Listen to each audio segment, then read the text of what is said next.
चला मी उठलो आत्ता वाजल्यात 6:45. आज जरा उशीर झाला उठायला, तर मी 2-4 चक्रा सांगतोच व्यायाम बियाम करून येतो. 7 वाजण्यात द्या नाहीतर 8 वाजे.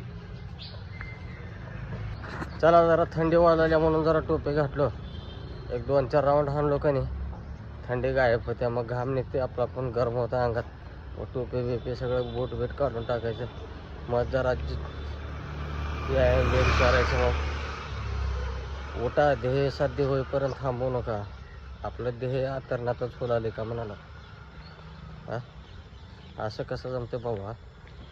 पहिलेचे लोक तांबडं फुटायला उठते ते, आणि आपलं 10-10 वाजेपर्यंत आतरणातच गाण पालती घालून पडलेलो आपण. असं जमत नाही. आतरणात गाण पालती घालून पडल्यावर एवढं हां, त्याच्यासाठी जल्दी उठावं लागतं. ध्येय साध्य करायचं म्हणजे जल्दी उठावं लागतं. कळालं का? उठा उठा. व्हिडिओ बघत बसला खजाळ्याच्या उठून. लाज वाटू द्या जरा तुमच्या जीवाला. हां